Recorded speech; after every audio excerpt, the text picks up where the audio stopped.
So my name is Emily Breach. I am a marine biologist based on my degree, but right now I am functioning as a biologist one. I've been working in different kind of biology areas for probably about 5 years now in college and both out of college. However, this would probably be my first job that I would consider as like a career level position, even if it's not quite where I want to cater my career to in the future. It's where I am right now.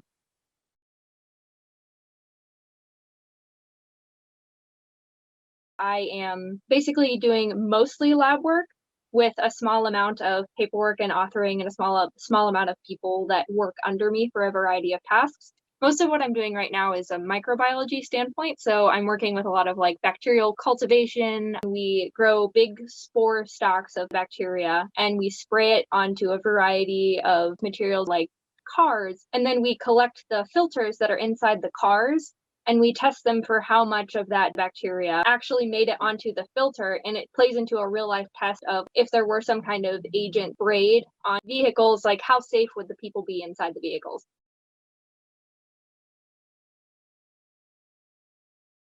From a science standpoint, is every way that we know how to grow up these organisms. Technology and engineering, the biological safety cabinets are basically giant chem hoods that are engineered to have a wall of air kind of blowing up to where the glass is open, and then another wall of air glowing to the back. So you're protected from your samples, and your samples are protected from you.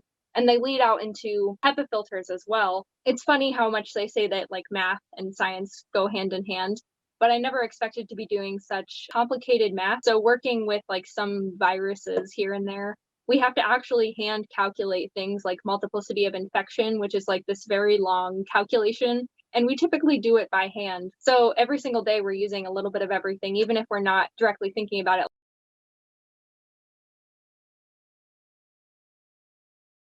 I wanted to be a mermaid. But then after that, I realized, wow, mermaids aren't real, but what's the next best thing? So the next best thing was being a marine biologist. And it just so happened that when I got hired on to Battelle, they needed a marine biologist to create a marine lab. Now, unfortunately, we just lost the contract and I had to tear down the entire lab. But I was doing marine biology work at Battelle and we just had to stop all of that. Even though what I'm doing right at this moment isn't marine biology related, it just so happened to change a little bit. And, sometimes that happens.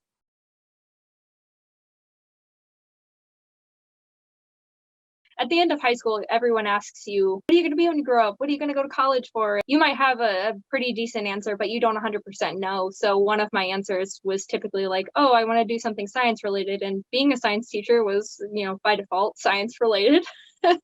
So I myself was technically a first generation college student. My grandparents never went to college. My dad went to OSU for a short time, but neither of my parents actually officially hold degrees. So I was by definition a first generation college student in the term that I was going with the intention of obtaining a higher education degree.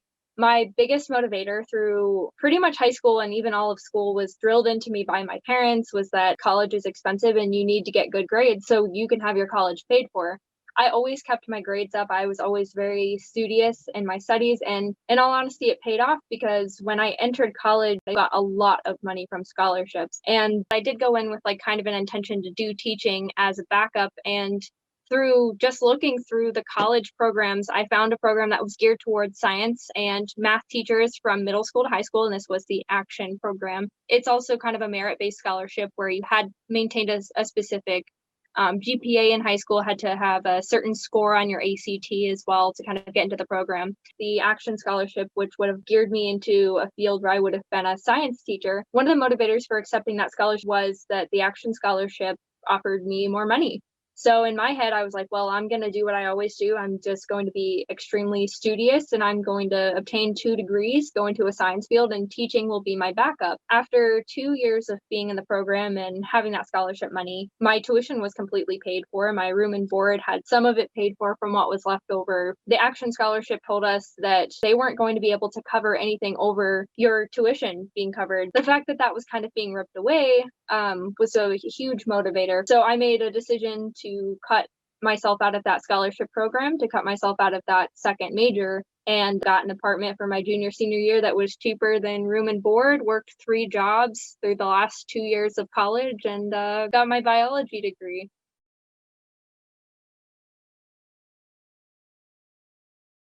Well, I mean, probably the fact that 75, if not more, of the ocean has never been explored. I want to explore at least like 1% of that and find something new. There's just so much unknown about it, I think is what draws it to me.